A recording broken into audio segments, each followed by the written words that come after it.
There was a purchase you recently made. It was close to 60 million, correct? In Yep. South Beach? Correct. Talk to me about this purchase, because it seems like now you're looking to do something different than even the hospitality and the flip.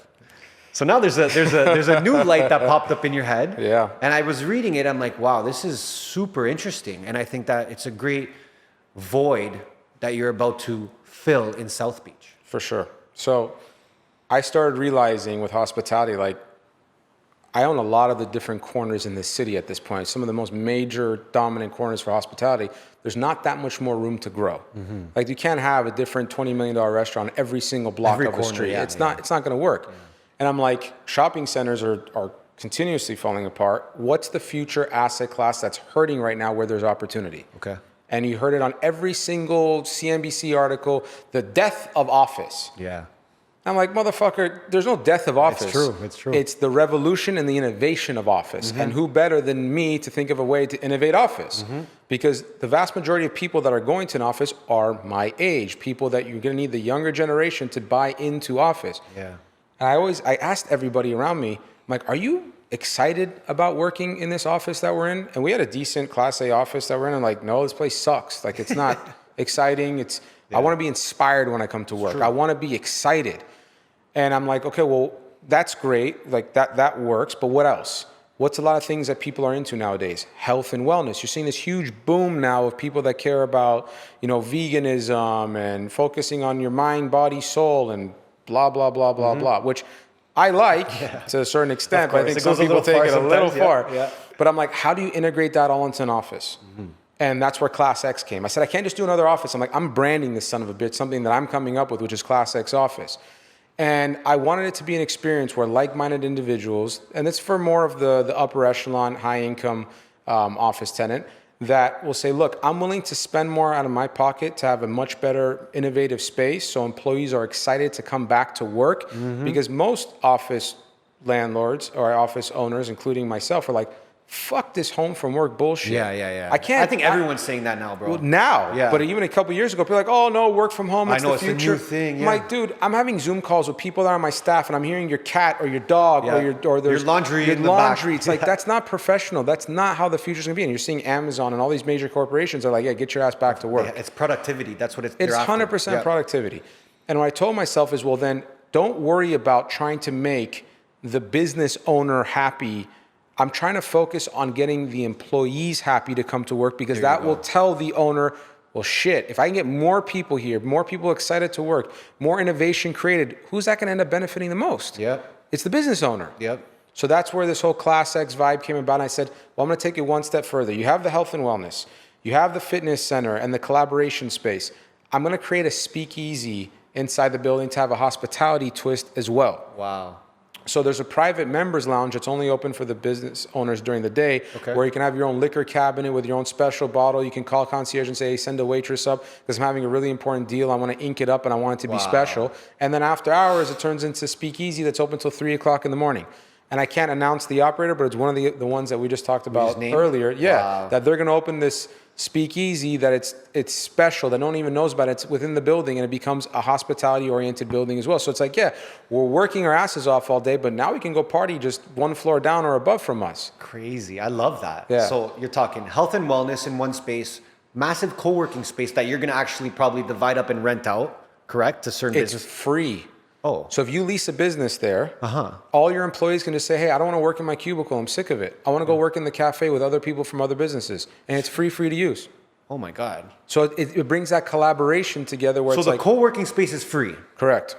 And you're saying with this comes all this other stuff. Infrared sauna, cold plunge, jacuzzi, But what about if you get 10,000 members right off the bat that want to come? We're limited by only the businesses. I was going to say, because people are going to love that. Oh, yeah.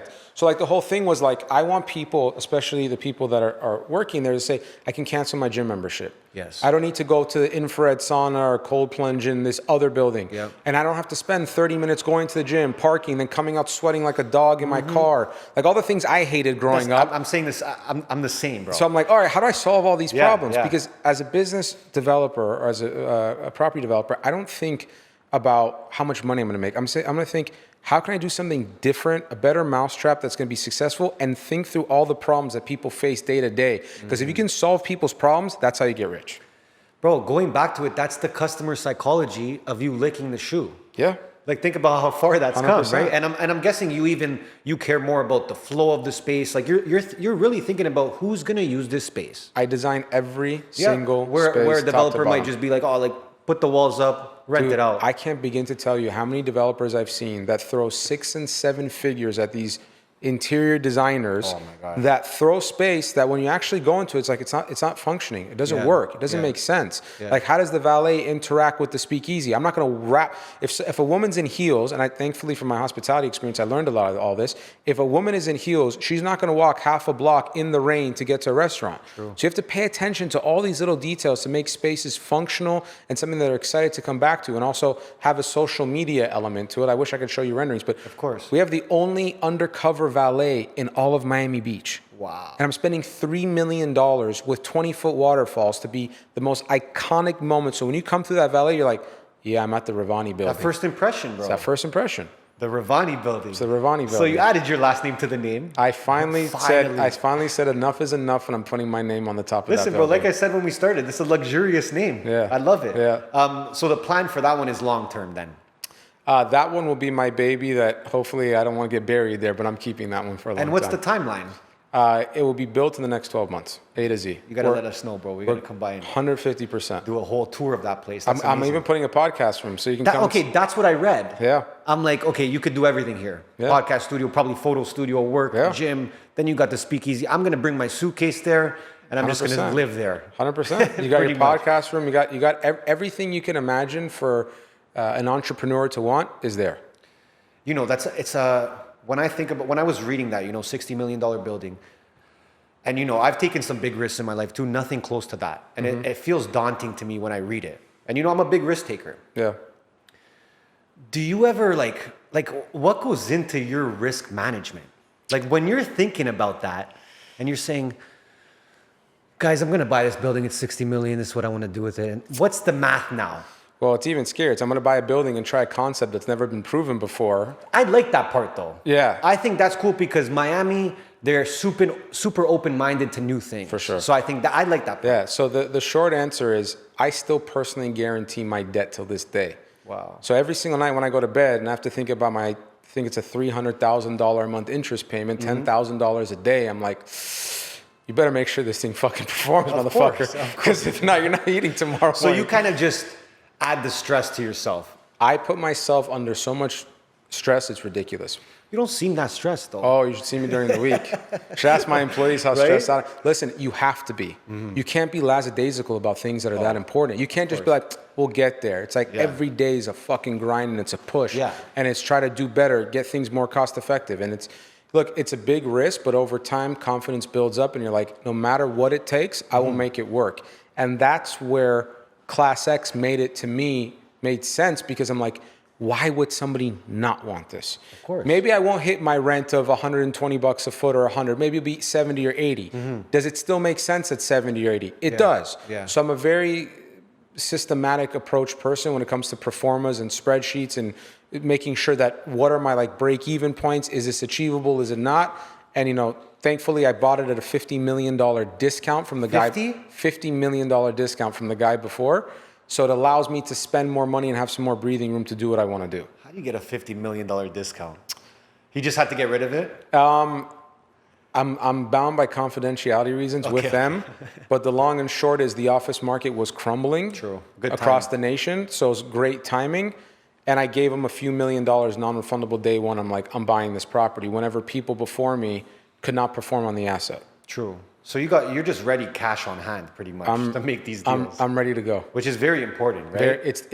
Could you imagine this was like a multi-billion-dollar shop gets a photo of me from my Instagram with a mohawk and one of my this is the guy who's buying our $60 million plus building. And they're like, what? These guys are from the Midwest. Again, Miami, we're accepting of each other looking the way we look. Of course. People in the Midwest are like, this motherfucking joker. And he's how old? And it was like, but it's like, look at my track record. And at the end of the day, it's like, money talks. Here's my cash. True. If not, take my deposit. All right, we do something on the show where we ask you to manifest something, okay? Yeah. The point of this is that you manifest something for the next 5-10 years, something to come true. that we can come back to this podcast, clip it, and say, this guy said it 5 years ago. So look at the camera and say something that you want to come true in the next 5 years, 10 years. Class X office becomes the most dominating office class in the history of office workspace. Damn. It's going to happen. I even want to be in that clip, so I got to say something. And the final question, the famous question, does money buy happiness? Temporarily, it does. Talk a little bit about that. When I bought my first Ferrari, when I got my first $75,000 watch, when I got all the luxurious things in the world that I wanted, it was great. But it's the smaller things in life that you realize that last a lot longer. Your best friend, that's your wife, the future of your family, the vacations that you go on, that you spend moments on, like, hey, I spent 20 grand on bottle service, but I never remember that moment. But that walk by the water that was special, with that dinner that I had. It cost $20. It cost like $30. Yeah. Those are the moments they look at and say, shit, I didn't need to be really rich to have that. But you need to still have money to get to a certain point to enjoy those things. So I think there's a healthy balance for everything. Yeah, and we say it's a lot too. It's like how you spend the money, how you make the money. That's important too. For sure. But great answer, great conversation, man. I Thank you, appreciate you for you coming today. Yep.